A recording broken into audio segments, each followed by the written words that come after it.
Hello everyone, welcome to my YouTube channel Jury's World. In my first video, I have already given you the explanation of this chapter, Weathering the Storm in Erasmus. So let's see or know about the writer and the summary of this chapter along with the question answers. About the writer, Harsh Mander is an Indian social activist and writer. He became famous after Aman Birdari in 2002 Gujarat riots which work communal harmony. And his other works are Unheard Voices, Stories of Forgotten Lives 2001, Fear and Forgiveness, The Aftermath of Besakri 2009, The Ripped Cyst, Public Policy and War in India. He writes and speaks regularly on issues of social justice, rights to information, disability rights, communal harmony, tribals and Dalits, etc.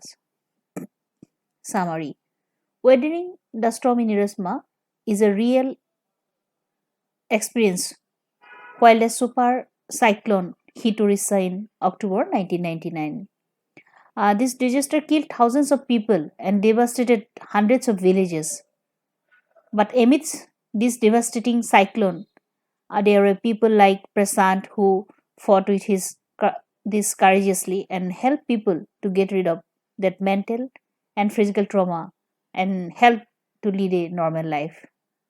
Prasant, a 19 years old boy, faced his deadly storm when he was in his friend's village. The cyclone destroyed everything: houses, men, animals. For 2 dreadful days and nights, Prasant sat on the rooftop along with his friend's family. But on the third day, he decided to seek out his own family, though the situation was still dangerous with water everywhere. Prasant equipped himself with long sturdy stick and started on his 18-kilometer expedition back to his village through the swollen flood water. It was an unforgettable journey. At several points he lost the road and had to swim. Finally Prasant reached his village and found his family safe in a Red Cross shelter. He forgot his own grief when he could see the desperate condition of these 2,500 people in the shelter. After watching the painful condition of the people, Prasant decided to lead a group of youth and elders to jointly get rice to fill the bellies of the starving people. He motivated people for self help. Men and youth worked on arranging food and shelter, while women took care of cooking and looking after orphans and injured. The need of the hour was to fulfill physical as well as mental needs of people in crisis. He stood as an emblem of courage and affection for needy and sick. He was seek out most in their darkest hour of grief.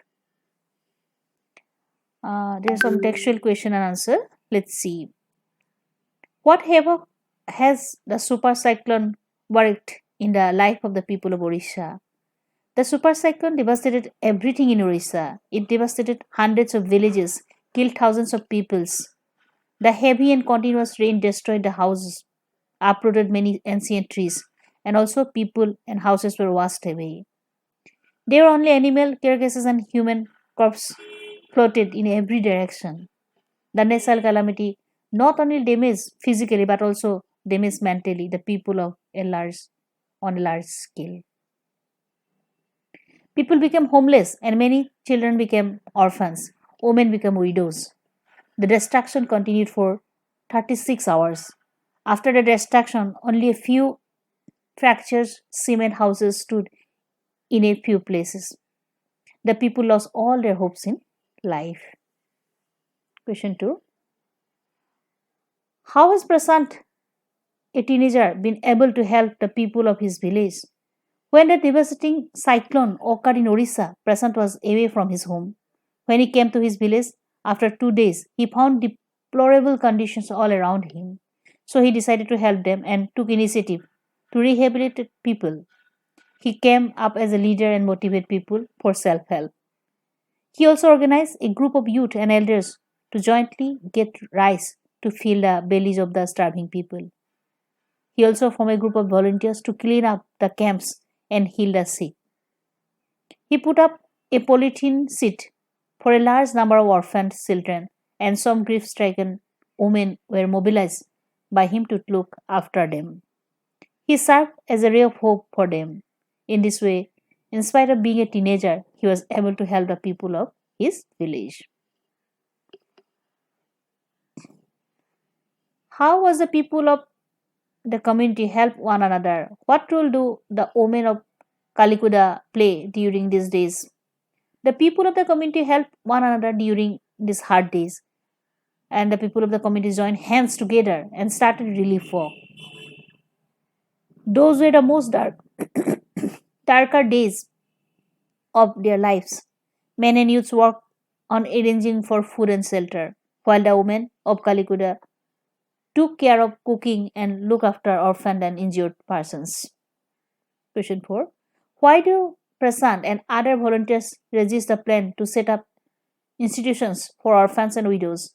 What alternatives do they consider? Prasant and other volunteers resisted the plan to set up institutions for orphans and widows because that way the orphans and widow will not get the love and care and they suffer from loneliness. So decided to rehabilitate widows and orphans in their own community.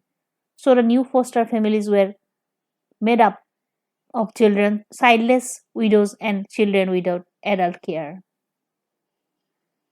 Question 5. Do you think Prasant is a good leader? Do you think young people can get together to help people during natural calamities? Yes, undoubtedly, Prasant is a good leader. He had all the qualities of a good leader who gave a new direction to get rid of the people from grief. He didn't worry about his own family but became the savior for his whole community. Courageously, he faced adverse circumstances and gathered together to fight the distress situations. It is because of him that people regained their self confidence and were rehabilitated. Yes, I think during any calamity, young people stand together and they can help the victims as Prasant did. Whatever job is given to the youth in adverse situation, they take it as a challenge and perform their duty wholeheartedly. So these are some of the questions from this chapter. If you like my videos, do like, share, and subscribe. Thank you.